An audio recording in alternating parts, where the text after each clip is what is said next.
We have a Supreme Court that's dealt Donald Trump multiple losses today on major issues, including one that we know he has fought tooth and nail for, but he is losing today, refusing the Supreme Court to take his appeal, which means he loses his bid to try to override the E. Jean Carroll defamation cases. That's a big one. Then also the court siding with voting rights to stop GOP efforts to basically get in the way of the midterms and try to see if they could get away with not counting some of the ballots. It gets into mail and details, but the bottom line is the GOP wanted to stop counting certain ballots. The Supreme Court today saying no to that. But in the most consequential case, the court ruling President Trump cannot go forward with this plot he had trying to fire someone that he doesn't have the authority to fire, at least not the way he tried. So the court rejecting Trump's effort to fire Federal Reserve Governor Lisa Cook for basically no reason. And that means for now, Trump loses the effort to oust her. She stays in that powerful seat, which affects economic policy. The court ruling that Donald Trump basically cooked his own goose by denying any basic process following the rules in how they tried to remove her. Now, the administration can still go to court in the future to work on what is still a long shot bid to oust her for what so far has been no real reason or process.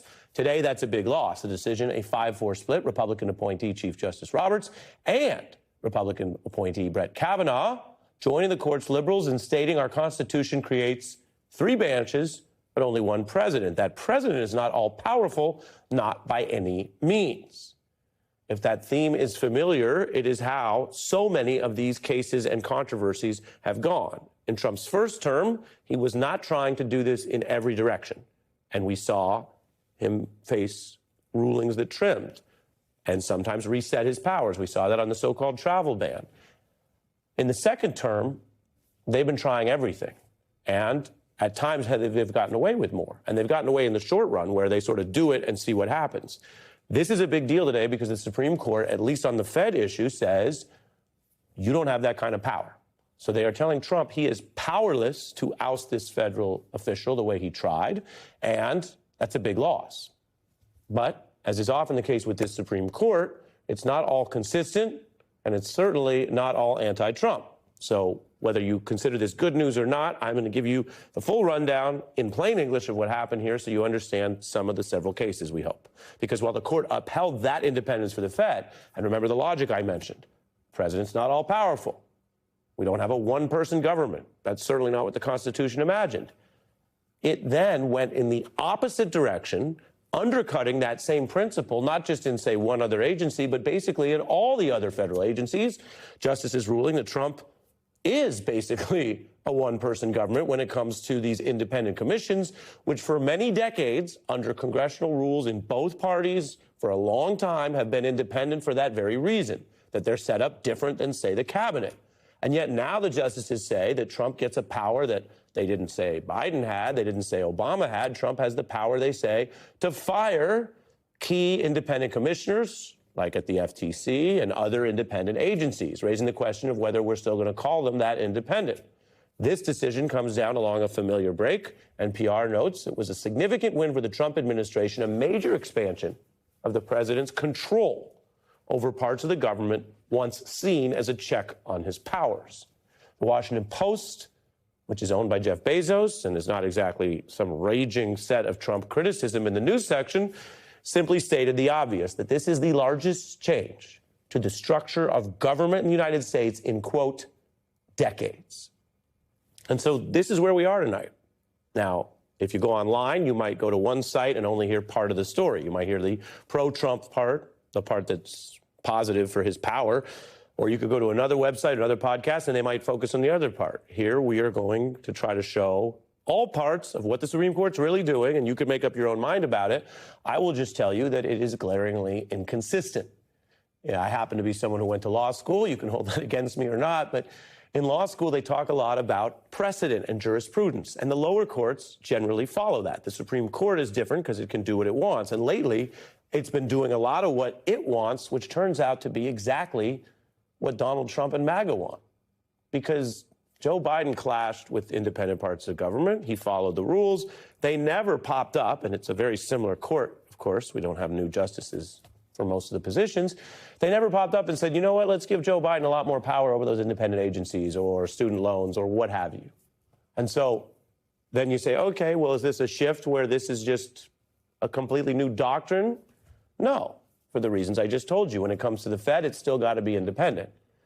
And so people are left wondering why the court is this inconsistent and why the Trump rules that give him so much more power over all these agencies today, new for the first time in decades, don't extend to the Fed. And is that just because the Fed deals with money and we live in a capitalist system where the Supreme Court's like, hey, they have the MAGA votes, they're going to give him as much as they can, but they don't want to mess with the economy too much because money matters more?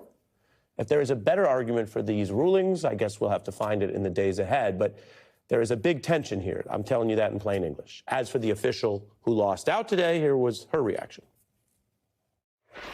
I'm very worried about a future where presidents like President Trump can wield this enormous grant of executive power that the Supreme Court just handed to him in order to reward his friends and punish his enemies, and do so with impunity. That's fair. The Supreme Court has now provided more impunity for that kind of abuse and revenge, something that Donald Trump has done in the very recent past and may do again now, given this legal weaponry. The court gave him that avenue. They also removed another check on his power. So there we are. Again, this inconsistency or the two directions I'm telling you about, it's that kind of day at the court. Because Donald Trump, more than anyone since, say, probably going all the way back to Jim Crow, has actively admitted an effort to only count certain votes and to go after redistricting in ways we haven't seen in decades. And to basically say he wants ballots counted if they're for him and not for others. He also, of course, is associated with an insurrection. So all of this is the era we're living through. And he wanted to work with Republicans to count fewer ballots in the upcoming midterms. Why? Obviously, because they thought it might help them win. And they found that the court is checking that power for these upcoming midterms. It's ruling that they will be counting all the ballots, including ones that come in as long as they are cast on time, rather than accepting a GOP plan that was going to try to limit certain ballots depending on when they arrived. A 5-4 split there, Chief Justice Roberts, and we should note a Trump appointee, Amy Coney Barrett, siding against the GOP. If you look at the chart on the screen, I've told you things are a little all over the place or inconsistent today. We've swapped out Kavanaugh, basically. He's gone there with the GOP on counting fewer ballots. You decide whether you think that's a good thing or not. Obviously, if you're for democracy, you would want to count all the legally cast ballots, not pick and choose. But it's only because another Trump appointee, Barrett, has swung into the majority that you even have this. That is how tenuous a line we are on for counting all the ballots in the next election. Election day statutes don't set a deadline for ballot receipt. They don't prevent, the court ruled, the state at issue, from counting those ballots. Now, that is a move to stop Trump-led Republican efforts to interfere. You know, in the media, sometimes we are rightfully held accountable for searching for big headlines and narratives. There's no clear narrative here because the court has gone in different directions on these different issues all in one day. And whether it is aware of that or not, whether it cares, whether Chief Justice Roberts would tell us he's doing the best he can because he's got a MAGA court, or whether they think this all makes perfect sense, is open to interpretation.